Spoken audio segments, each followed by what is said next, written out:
Hi, everybody. I'm Alexis Badenmare. I'm the political director of the Organic Consumers Association. You may be watching on our Millions Against Monsanto channel on Facebook. That's one of our most popular campaigns. And this series is called The Secret History of Monsanto. And today, my guest is Jeremy Kuzmarov from Covert Action magazine. Welcome, Jeremy. Thanks for having me. A real pleasure and honor. I am so excited to talk to you. And you are the managing editor, actually, of Covert Action magazine. And I know you've got more than 100 articles up on that website. I haven't read them all, but I do follow you. I'm a subscriber to Covert Action magazine, and I'm friends with Lou Wolf here in Washington, D.C.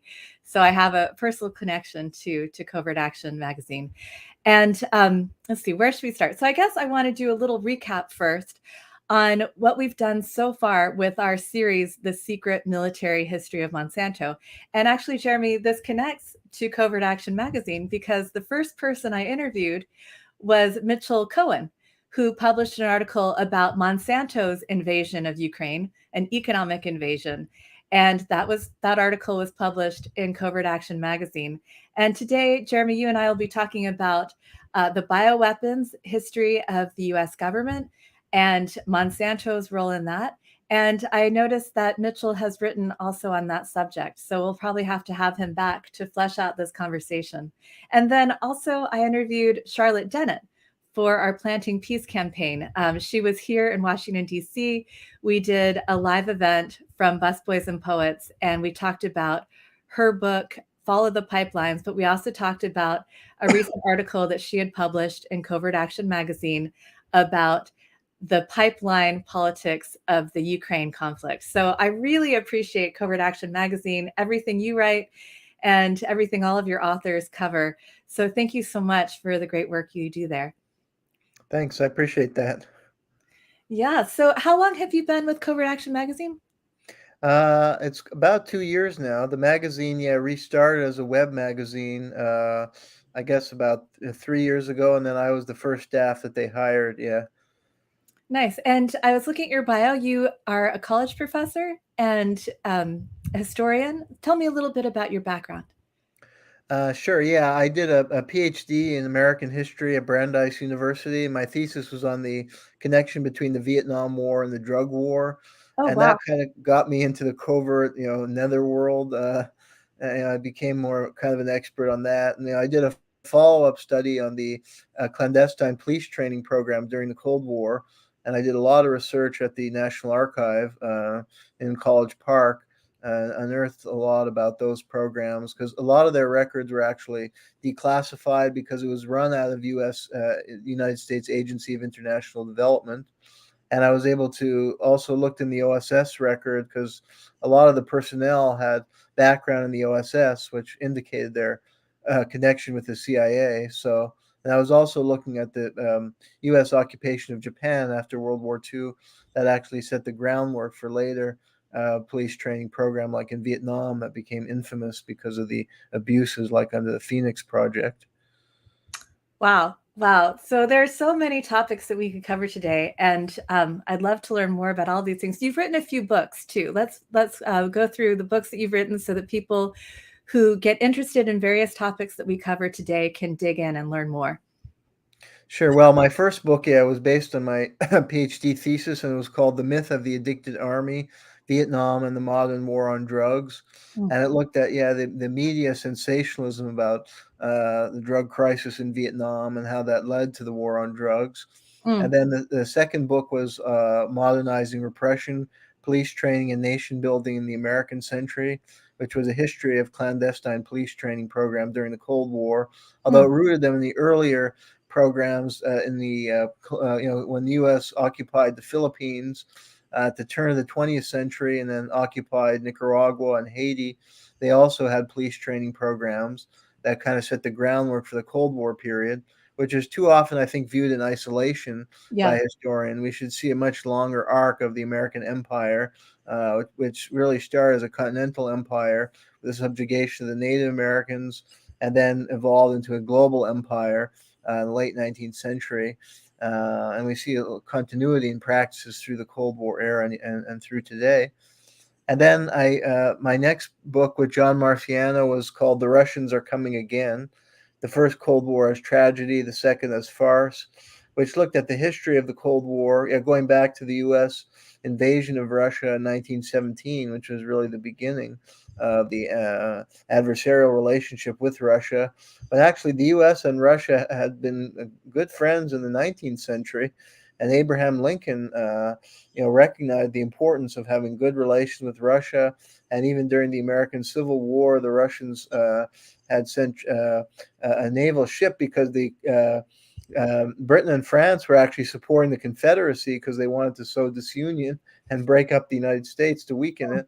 So anyway, I show a dichotomy. I mean, there's even a possibility of a positive relation between the U.S. and Russia, and what happened in the Cold War, starting with the U.S. invasion of Russia.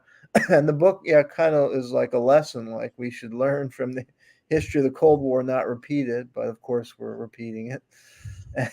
And then my most recent book was called Obama's Unending Wars, Fronting the Foreign Policy of the Permanent Warfare State, which was first comprehensive critical history of the Obama's foreign policy.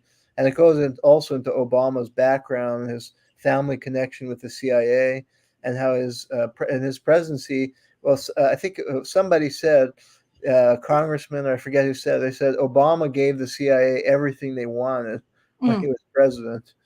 And the book goes into that quite a bit, and it really was a disastrous presidency as far as foreign policy. The conflict in Ukraine really was rooted in his presidency.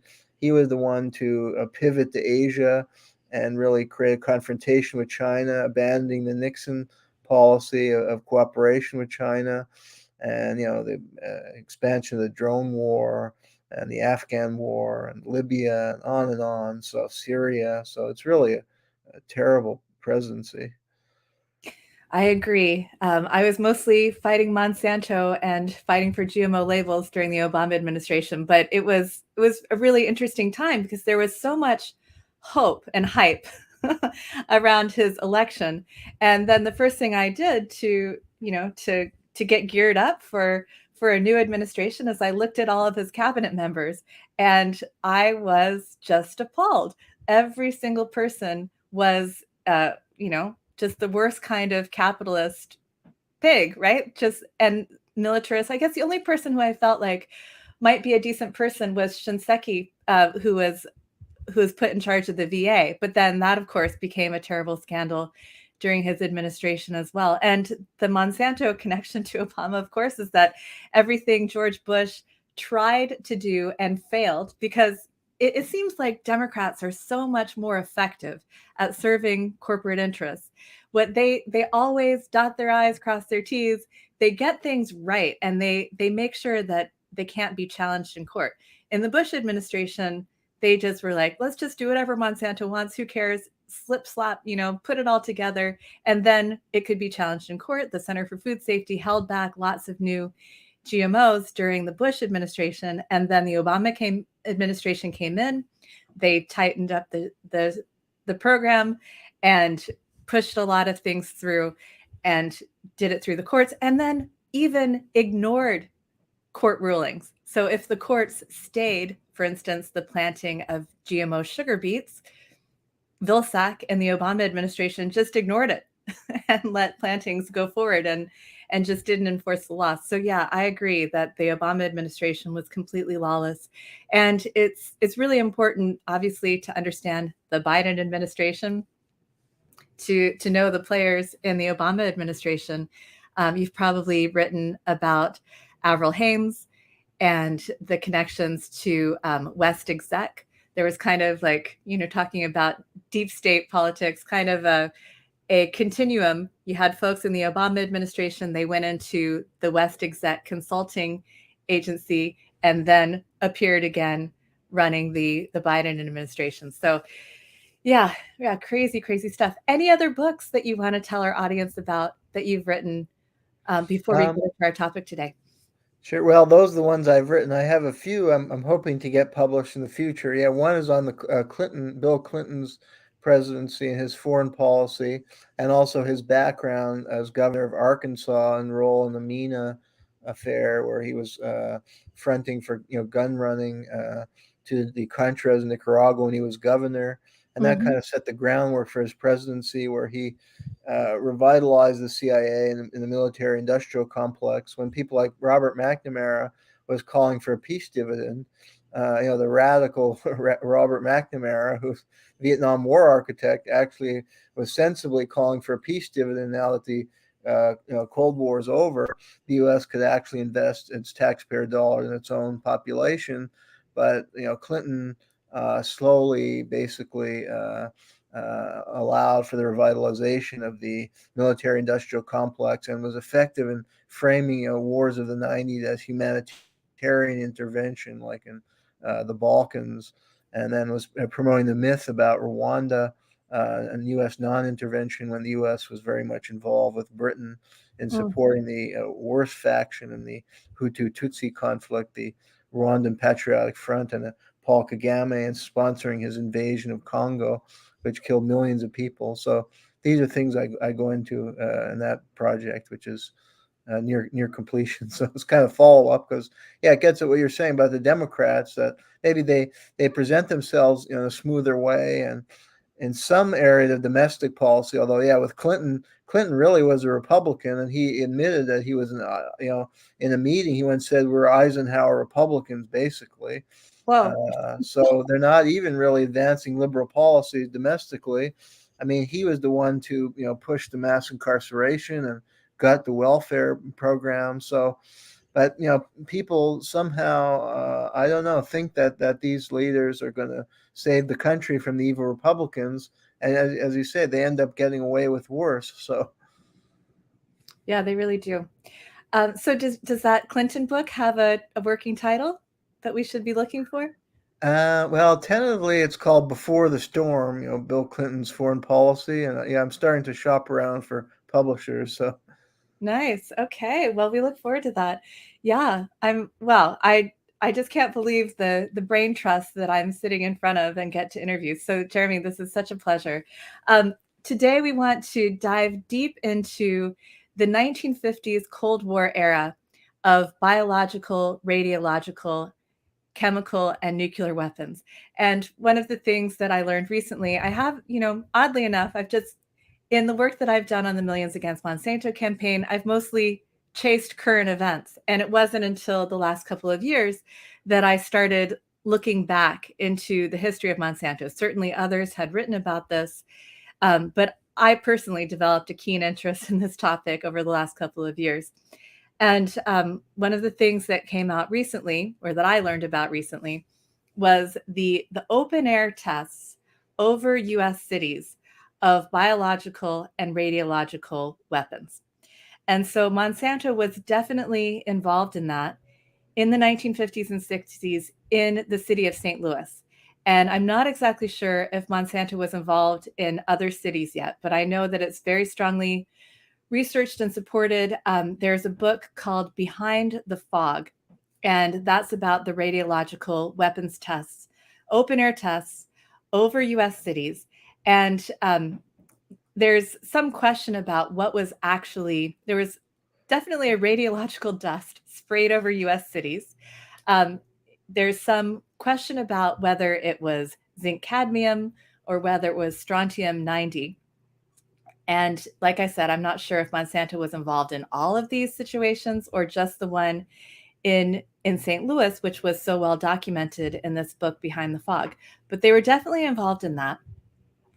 And they were involved in the nuclear weapons program from the very get-go.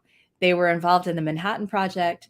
They were involved in the I believe it's, shucks, I'm blanking on the name. It's got Oak in the name, and it's a nuclear weapons facility. Jeremy, Oak Ridge in Tennessee. Yes. So Monsanto ran that for a few years in the 1940s, in the late 1940s after the war. And so they were involved in producing nuclear materials, and we know that they were involved in spraying nuclear materials over at least one city. And so as I was looking into these things, I came across your article on the death of Frank Olson. So I'd like you to tell us that story in depth as you recall. Um, the hook here, the thing that ties this to Monsanto, is that Frank Olson was also involved in these open air biological slash radiological so-called tests. But of course, it's not a test when you're actually just spraying people with substances that can kill them. So from your article on Frank Olson, I learned that he was involved in some of these tests. I don't know that he was involved in the chemical aspect. Maybe you have an opinion on that. But this is the same era. So Frank Olson was murdered in 1953, and these tests happened in the early 1950s. I know Monsanto was involved in some of them. So that's my lead in, my hook to my Monsanto story, to what you're going to tell us about Frank Olson. Okay, sure. Yeah. Well, from what I know, Frank Olson was he was a PhD from the University of Wisconsin. He was a chemist. He served in the army, and he worked as an army chemist. And he worked at and I think his mentor was Dr. Ira Baldwin, who was a pioneer in some of these Army chemical warfare programs. And then he went to work at Fort Detrick, Maryland, a secret facility where the U.S. developed its biological and chemical warfare programs. And they imported, this was, pretty sinister stuff. I mean, they were importing that, under the Operation Paperclip. Nazi scientists were coming to work there, and I think Dr. Kurt Blom, who was the head of germ warfare for the Nazis, was brought to the United States under the Operation Paperclip, and was an advisor at Fort Detrick. And Olson, I think, also directly met with some Japanese scientists who were involved in the infamous unit, I think 731 of the Japanese Kwantung Army, that carried out biological warfare experiments on the Chinese when Japan invaded China. So yeah, these are really sinister projects, and Olson was in the thick of it. And I mean, it's uncertain, exactly what he was doing. I think he was a specialist in the aerial delivery of biological agents. Now, it's believed he went to Korea several times, yeah, and he also worked for the CIA. And his boss was Sidney Gottlieb, the infamous CIA Dr. Death, who did all kinds of sadistic experiments. Um, and allegedly, and Sidney Gottlieb was also the head of the Operation MK Ultra, where they were testing drugs on unwitting human guinea pigs, including prisoners of war. And Olson appears to have gone to Korea once or twice. And the U.S. has been accused of dropping biological agents in Korea to spread disease in North Korea during the Korean War. That may be because what happened is that at some point, they didn't trust him. The brass of the Fort Detrick and Sidney Gottlieb thought he was a threat to expose these programs, which were all illegal and which kind of looked like what the Nazis were doing. This is just after World War II, and the U.S. is trying to claim a moral high ground, in the Cold War. And yet, if they're carrying out biological weapons experiments and carrying out biological warfare, I mean, they've already carried out atomic warfare.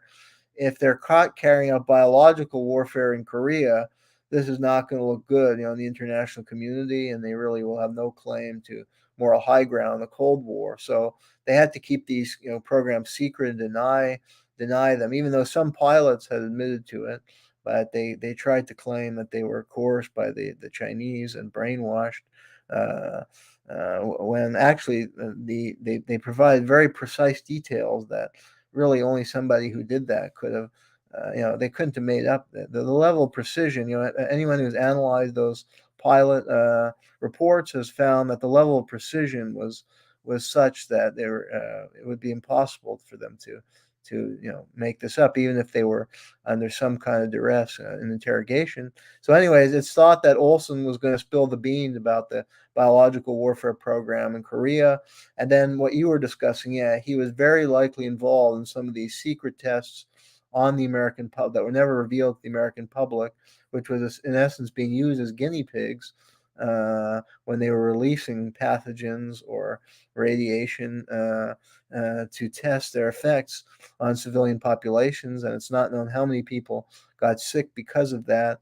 So, he was deemed a security threat or a whistleblower, and he went to a retreat with some of his colleagues in the CIA, and they spiked they drugged him. But and then really this was a prelude to his murder. They took him to New York City, and yeah, the official cover story was that he had overdosed on LSD and that he jumped out of the window of the hotel and killed himself. But that was impossible. It appears that they drugged him as part of like enhanced interrogation, that it was part of like what they do to suspects in the war on terror to try and get them to admit, in this case I think they were trying to get information out of him about what he said publicly or what he was going to reveal or whether he was loyal. And it was a prelude to murdering him, because it was impossible for him to have jumped out of that hotel building room, because how the window was structured, he would have had to have like run through. Firstly, yeah, he was in a very small room, and he couldn't have broken the glass himself. He would have. They said he would have had to have like a running start through the hallway, uh, and yet his roommates, and one was Robert Lashbrook, who was also with him in the CIA, said he didn't hear anything until after, and he knew nothing until after. He looked up and he was gone, and he saw a crack in the window, and that's when he realized he was dead. So, but how does somebody jump through like a plate glass, and the guy who's in the same room as you doesn't know anything that's going on, allegedly doesn't hear anything?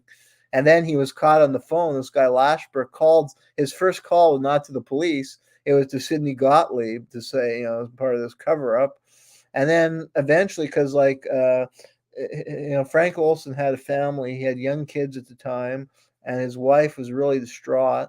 And the CIA gave some cover story that the wife believed, and then eventually they asked for compensation, and the Ford White House, gave them compensation and claimed he had died of LSD.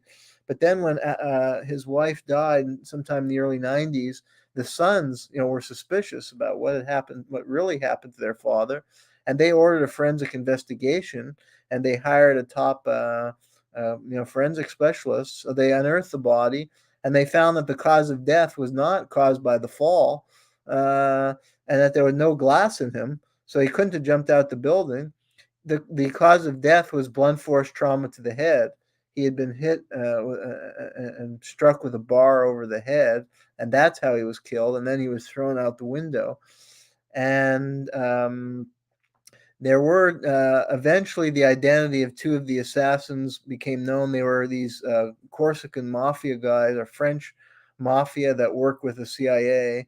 Uh, and I forget their names. There is an excellent book for anyone who's interested. It's called A Terrible Mistake by Hal Albarelli Jr., that really investigated this in depth and is able to come up. The author who I think now is deceased, came up with the identity of the two assassins who are CIA hitmen. And he was killed as a whistleblower because of, otherwise he would have exposed these secret and sadistic biological warfare programs that was, again, reminiscent of what Nazis were doing, and experimenting on humans and developing, trying to develop methods for killing as many people as possible.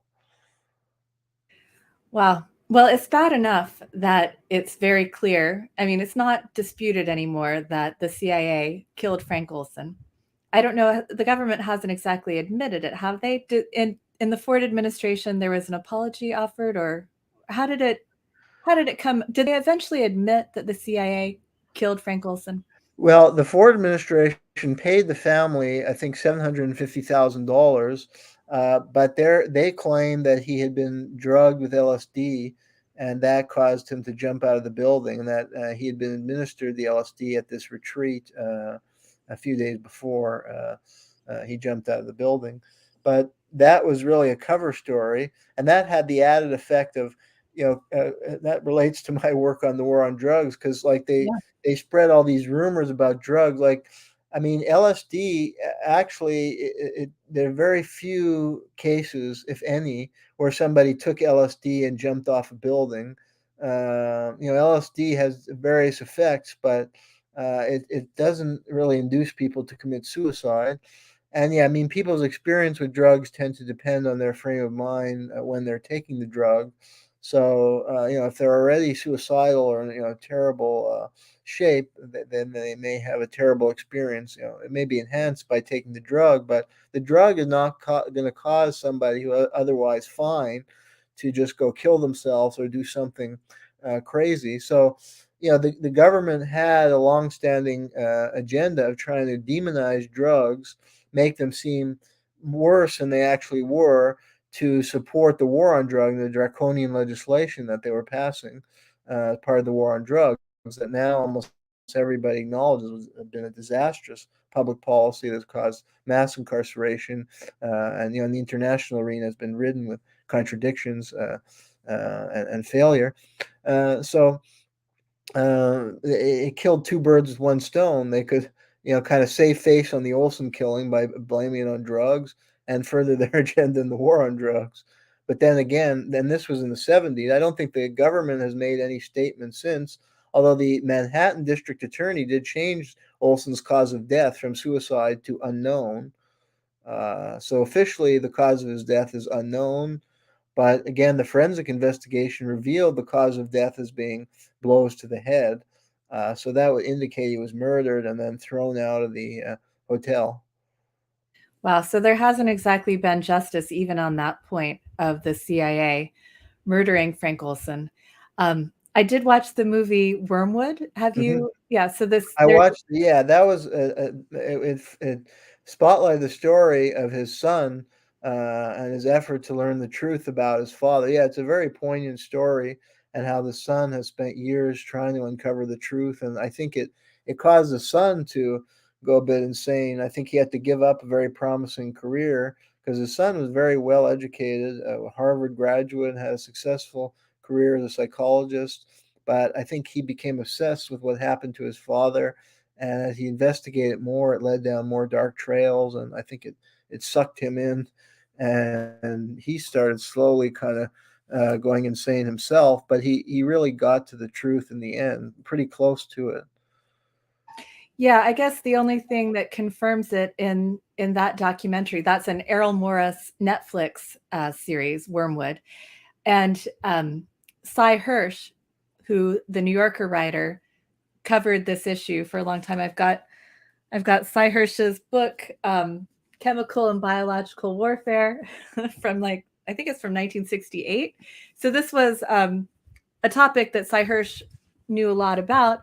And so he's interviewed in the Wormwood documentary, and he has several sources inside of the CIA. And at a certain point in the movie, he he suggests, I don't know if he says it outright, but he suggests that he's contacted his sources in the CIA and they've confirmed that it was likely a murder. Is that how you recall the Yeah, Wormwood documentary? exactly. But there are details in this book by Hal Albarelli Jr., which I believe I may have. Yeah, I can show it if your audience members are interested. Um, Yeah, flip back but a little bit. Yeah, Look back. Yeah, this is a a very terrible mistake. comprehensive book that may provide even more detail than that documentary. Oh, I'm sure. Yeah. Um, and he actually names the names of the CIA hitmen. Wow. Yeah, and actually, he discusses this incident in Pont Saint Esprit, France, where they allegedly there was a test. They thought that LSD could be used as a way. I forget, there was some military use they thought LSD could have, so they actually spiked the water of a town with LSD, and it caused this outbreak. And a number of the people went insane, and a few people actually died. And Albarelli argues that that was the reason they killed Olson, that Olson was involved in that illegal putting of LSD in the water supply of a French town. Although some have said that that story is a diversion, and that the real truth Olson was in on was what we were discussing before, the Korean germ warfare, which is pretty much confirmed through these pilot confessions.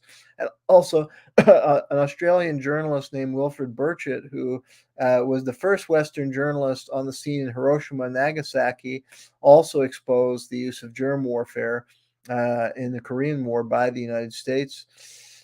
So that would be even worse than what they were doing in France. And that's kind of one of the big secrets of the US government that they still deny to this day. They attribute it to Russian and Chinese propaganda. Uh, so it's more probable that Olson was going to expose, or was a threat to expose, the germ warfare, as well as the testing on American citizens. But there's also this incident with in Pont Saint Esprit, France, that Albarelli goes into. Yeah, like the Wormwood. My only critique of that documentary was they didn't go into like Olson's work in Fort Detrick and what he was going to expose. They didn't go into much depth about that, which would be interesting because that could help educate the public about this secret out of control government that is doing all kinds of nefarious medical tests that are or engaged in chemical or biological warfare that they accuse. Today the U.S. government has accused Syria, and that's often a basis for U.S. bombing countries. But the U.S. is a country with a huge history of doing that kind of terrible things since World War II, and it stems in part from the paperclip operation, that horrible program where they recruited all these Nazi scientists. And in some way, the U.S. national security apparatus was Nazified with the Operation Paperclip, and they imparted their methods, and that's a disgrace to all Americans. Definitely. Well, one of our commenters on Facebook said, "This matter is of importance. Why?" So I want to remind folks that the reason why we're talking about the biological weapons programs of the 1950s and 60s is because Monsanto was involved. It wasn't just biological weapons, it was also radiological weapons, chemical weapons, nuclear weapons. And Monsanto ran a nuclear weapons facility, Oak Ridge National Laboratory, in the 1940s. Monsanto was involved in open air tests in St. Louis of radiological weapons. This wasn't disclosed to the people of St. Louis. The people of St. Louis were told that they were experimenting with a fog that would camouflage the city of St. Louis just in case there was a Russian attack. It was a defensive fog. And so there's a book, Behind the Fog, that's written about this era of radiological weapons testing and Monsanto's involvement in this, both as a producer of radiological weapons for the US government and as an active participant in this instance where they sprayed the people of St. Louis with radiological dust. So that's our hook here. This is our series on the secret military history of Monsanto. When I talked about the Covert Action magazine reporters who I've interviewed for this series, but another person I interviewed recently was Francis Richard Connolly. And I don't know, Jeremy, I haven't talked to you about this. Have you happened to seen, there's a documentary called 9/11, no, JFK to 9/11, Everything is a Rich Man's Trick. Have you seen that? No, and if I could just add one point Yeah. also about the significance, because a lot of these nefarious programs were justified under the rubric of the Cold War, or we have to stop the Russians or the Chinese, and that's one thing I argue in my book, "The Russians Are Coming Again," that we have to take a step back, and do we want to go down that road again? And unfortunately, that's what we're going down again, where we're embarking in confrontation with the Russian and the Chinese, and the same kind of abuses are going to develop just as they did in the first Cold War. So that's why I advocate for a new approach to foreign policy where we engage with the Russian, with the Chinese, and we devote our resources to improving our communities and not developing these ghastly weapons and ghastly programs that developed before. So I think the implications are tremendous for the present day, and the history has to be understood. So we develop a movement to stop it, that terrible history from perpetuating itself.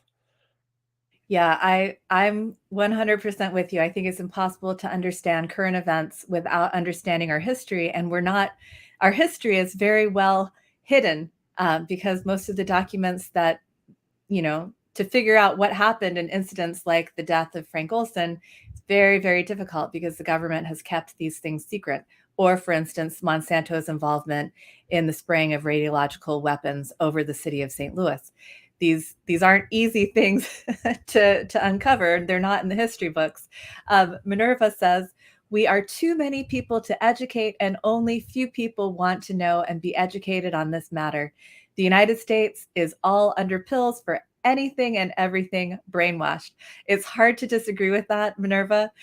We do have another series that we're doing. It's called Farms, Not Pharma. And I think, it's like maybe, most people eat GMOs and pesticides. Most people don't care to know and don't care to, as Dr. Mercola says, take control of your health. But those of us who do, I think we should set an example and show that, we can have better health and better lives if we reject the products of these corporations. And I think one step to knowing that, like, for instance, you shouldn't eat foods made with GMOs and pesticides is knowing the military history of the corporations that we're dealing with. And, I mentioned Monsanto, of course, but the last interview I did was with Francis Richard Connolly. He did JFK to 9/11, Everything is a Rich Man's Trick. It's a fantastic documentary. Jeremy, I'd love to hear your view on it. It is 3.5 hours long, so it's going to take a commitment of time. But I put it on while I was working on my computer, and I thought I'll just listen to it because someone recommended it. I'll just listen and I'll do other things while I'm listening. And I got totally sucked in, and I literally sat at my computer and watched the whole thing from beginning to end. And there's a very important segment for the work that we do at Organic Consumers Association on the Nazi history of the Bayer Corporation. Because, of course, in 2018, Bayer and Monsanto merged. They dropped the Monsanto name because it had been sullied by campaigns like ours. Monsanto consistently ranks among the most hated corporations in the world. So they dropped the Monsanto name. They became Bayer. But of course, when they became Bayer, then they attached themselves to this horrible Nazi history. And the film Everything is a Rich Man's Trick has a very good summary of the Nazi history of Bayer when it was IG Farben. After the war, they broke IG Farben up into component corporations and spun them off separate. But while it was IG Farben, it was a Nazi corporation. And Francis Richard Connolly makes sure to point out that there was heavy US corporate investment in IG Farben. And there were corporations like Standard Oil that had very strong relationships with IG Farben during the Nazi era. So I think all of this history is really important to understanding these corporations that want to have basically taken over our food supply. It's very difficult to go through a day without eating something that was produced with Bayer's GMOs and chemicals. So we should know something about the history of these corporations. So Jeremy, you made a very good point that the documentary Wormwood really focuses on whether or not and what evidence there is that the CIA killed Frank Olson, the bioweapons scientist Frank Olson. But the more interesting component of this story, which doesn't get fleshed out fully in the documentary Wormwood, is why the CIA would have wanted to kill Frank Olson. So just to summarize, and we can go in depth on each of these things. Number one, the use of biological weapons in Korea. Number two, the use of biological and chemical and radiological weapons against the people of the United States in open air tests. And number three, which you talk about in your article about Frank Olson, but I don't think you've talked about yet, is maybe we could call them enhanced interrogation techniques. You've talked about the use of LSD, but I think, as you mentioned, like, this is basically, LSD was certainly part of MK Ultra. I think we all believe that, but it wasn't this central focus. And in the 1970s, when this whole story started to come to light, and the CIA started to get investigated for its Cold War activities, it was very convenient, as you mentioned, to put LSD forward in front and say that, oh yeah, we had these crazy bioweapons scientists who were working on LSD and they dosed each other and one of them went mad. I mean, that's just like, for a culture by the mid 70s. I mean, this is like 1975 when this is coming to light and public knowledge, basically like all the kids of the era had done LSD. It was a big part of the culture. And not even just kids, but by that time, young adults, people who are starting to have families, like most people who had lived through the peace and love era had tried LSD. And so this was something that was big in popular culture. And as you mentioned, convenient for turning that peace and love era of psychological exploration through the use of psychoactive substances like LSD, giving it a dark slant. But I think what's really behind this, and I think it's clear through, you talked about Sidney Gottlieb, and I think in the character of Sidney Gottlieb, the historical figure of Sidney Gottlieb, who was running the CIA's Dietrich within Dietrich, the biological weapons, but also Sidney Gottlieb wasn't creating biological weapons. He was creating biological weapons for many, many different uses, including assassinations. And that's very well documented. So this is connected to assassinations. It's connected to interrogations. And I think one of the most interesting stories about Frank Olson is when he went to Europe and witnessed enhanced interrogations of, I guess, Nazi captives by the U.S. and allied forces. Do you have details that you want to share with us on that? Because I feel like this LSD thing it's a piece of these enhanced interrogation techniques, but it's not the whole piece, and it's much, much darker than the idea of just dosing people with LSD to see what happens. Yeah, I think that was the Operation MK Ultra, or a predecessor of it, where they were trying to develop like a truth serum that they could use in interrogation to get people to talk, or manipulate people in interrogation. And they were carrying out experiments on human guinea pigs. Yeah, sometimes people they would take from psychiatric facilities, excuse me, or POWs, like captive German POWs. Some had been Nazis, and yeah, there were these secret facilities in Germany where they were carrying out these interrogations and pumping them with drugs. And I think some died. They went way overboard and like gave them huge doses.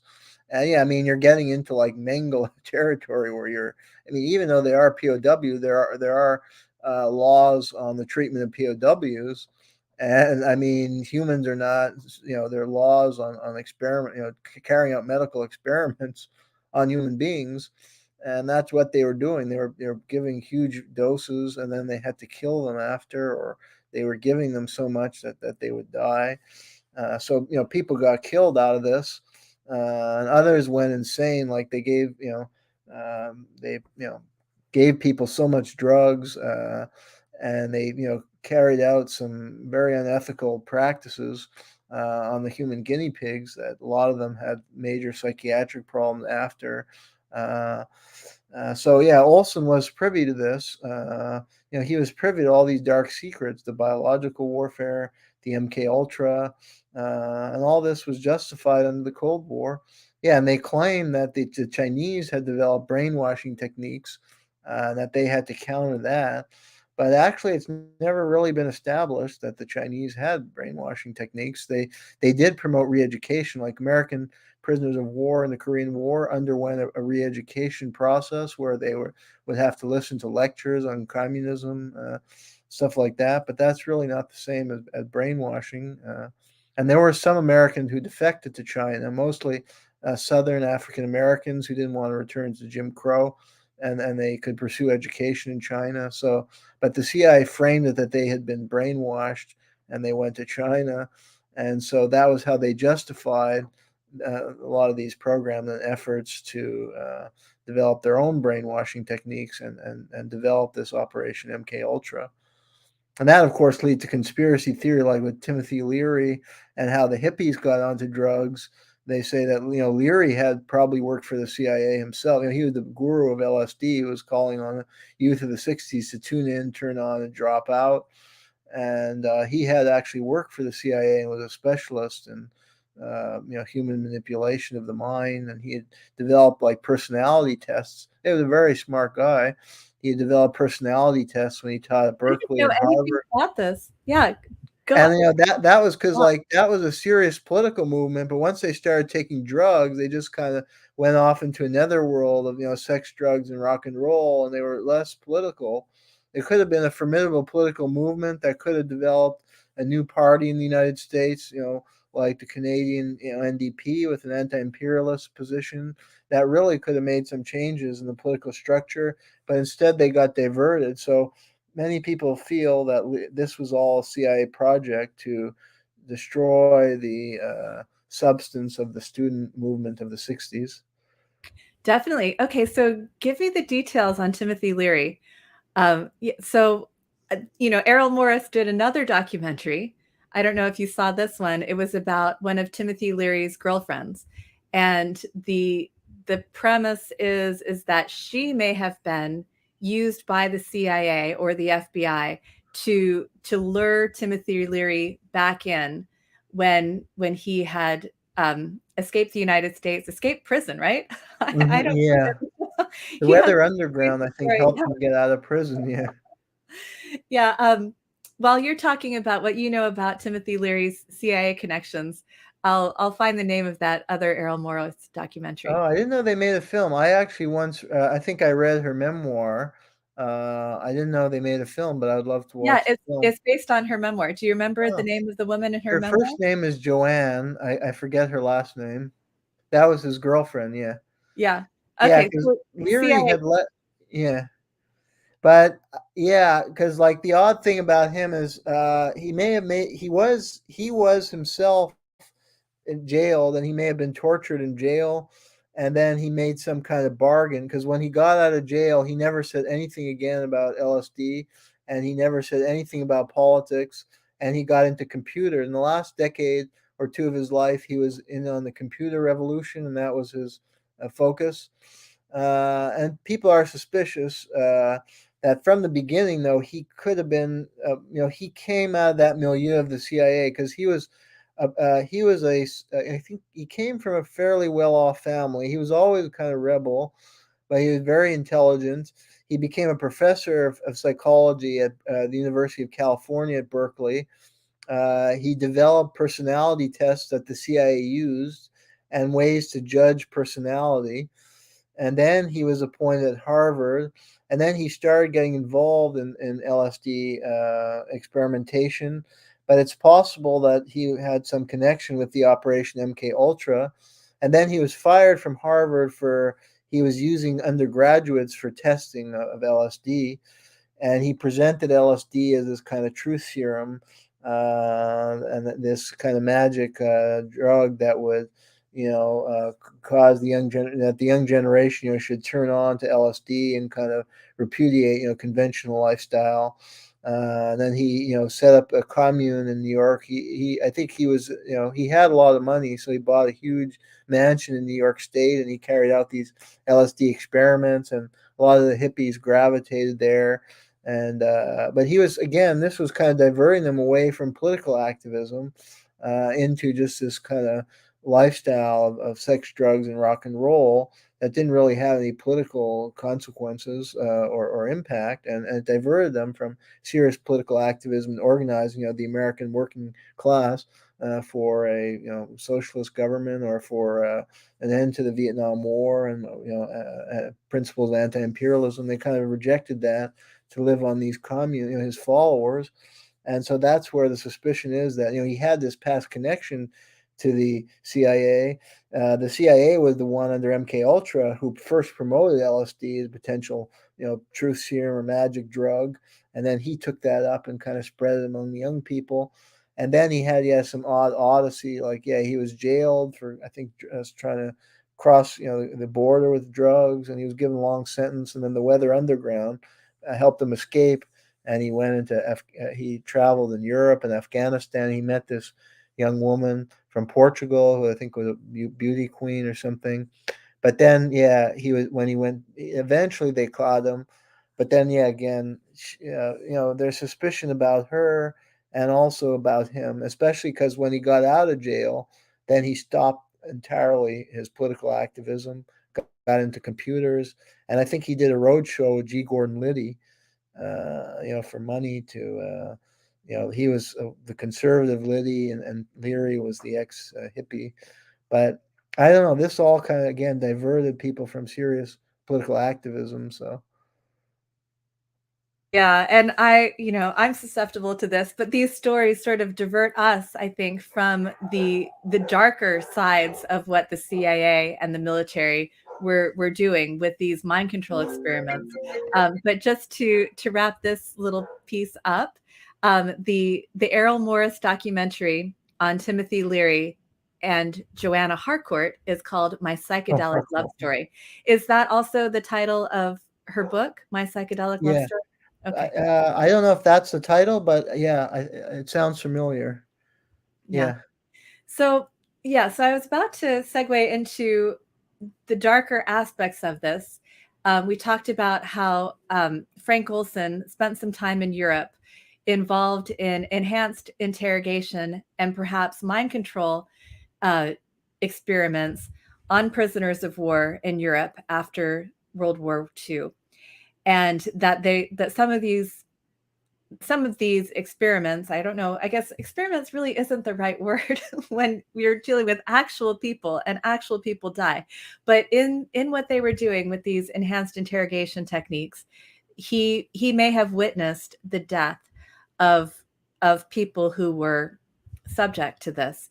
And that may be one of the things that he could potentially have exposed, in addition to the use of biological weapons in Korea, in addition to the use of radiological, chemical, and biological weapons on major cities and the hundreds of thousands of millions of people who lived in them in the United States. I mean, he was, I guess anybody at that level, he was in charge of the CIA's Special Operations Division at Fort Detrick under Sidney Gottlieb. So he was like Sidney Gottlieb's number two. He knew a lot and he was involved in a lot, but what you were just talking about these interrogations in Europe that he may have witnessed and that may have been deadly, that leads into the darker side of what the CIA and the military was doing with mind control. And certainly the LSD aspect of it seems quite benign when one of the things that they were looking for, Sidney Gottlieb was in charge of assassinations in addition to biological weapons that could be used in war.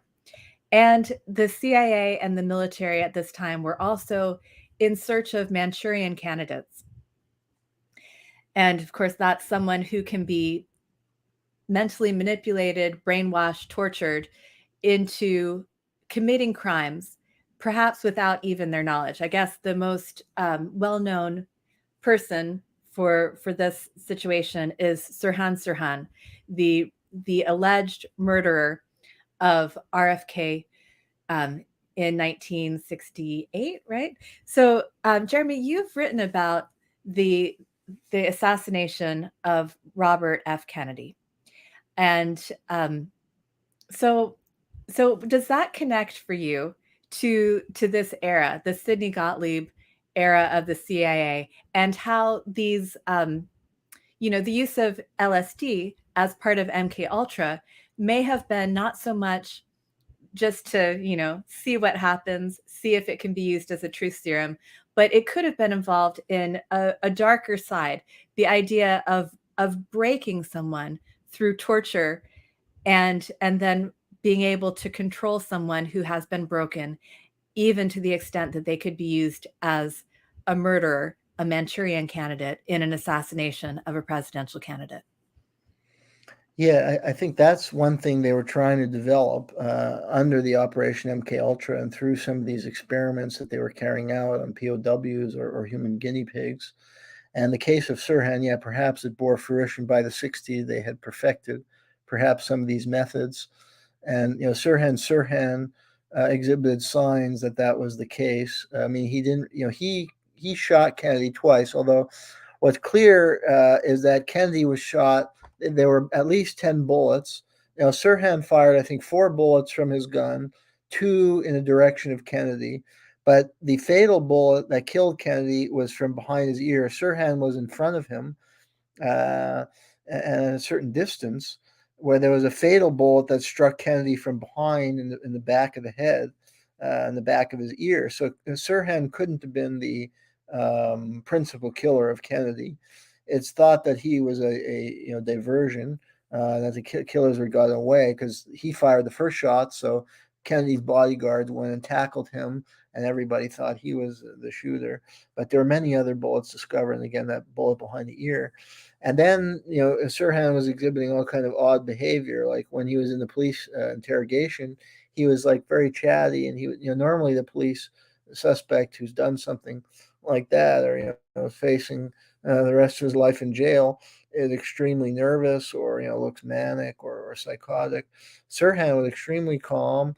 He was engaged in small talk, and he remembered nothing of the shooting.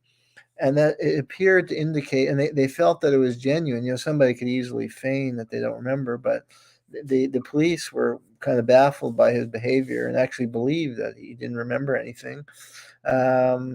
And that there's indication that he may have been hypnotized, and there may have, there was a woman in a polka dot dress who was witnesses saw her at the scene, and then she was found running out of the building with somebody who may have been the actual shooter.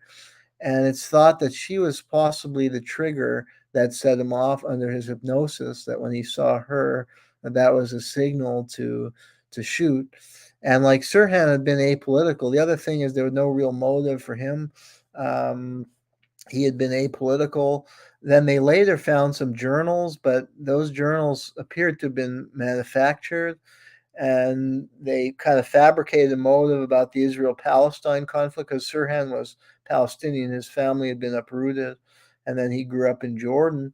But the thing is, like all the Democratic Party candidates at that time in that primary, that was right after the 6-Day War, when most of the, Israel, unlike today, where many people are very critical of Israel and their politics has veered far to the right. And you have a lot of people questioning Israeli policy, but at that time in the 6-Day War, Israel looked real good in the international community because they won the war very quickly. And at that time, there was not much criticism. So every Democrat was basically supporting Israel. So why would he kill Robert Kennedy? What would he get out of that? If Kennedy didn't win, another candidate win, they would have the same policy toward Israel-Palestine. So there was no real motive. Then there was this diary they uncovered that had all kinds of cryptic writing, but it could have very easily been written. Like his brother said that was not Sirhan. He didn't think he wrote it. It was probably written by somebody in the CIA to frame him, and there's all kind of cryptic references in there. So there's indications that he was a Manchurian candidate, and there was a movie about this, and it made in 1962, I think by John Frank Hamar, I think was the director, which featured that. The card was, I think, the trigger. Something would trigger somebody who'd been hypnotized, and they could be brainwashed in that way. So, yeah, it's believed again through the Operation MK Ultra they achieved this. And there are other examples that breed suspicion of other cases of some of them, murders, where it appears the suspect may have been also brainwashed, or hypnotized, and in some kind of trance. Wow. Well, we've gone an hour, so I'm going to close out our Facebook broadcast, but Jeremy has a little extra time he's willing to share with us. So we're going to continue with the Rockfin broadcast. And I'll just pause quickly. Thanks so much for everybody on Facebook who's been watching on our Millions Against Monsanto channel or on our Organic Consumers Association channel. Thanks for being with us. And if you want to watch the second half of this interview, please find us on Rockfin.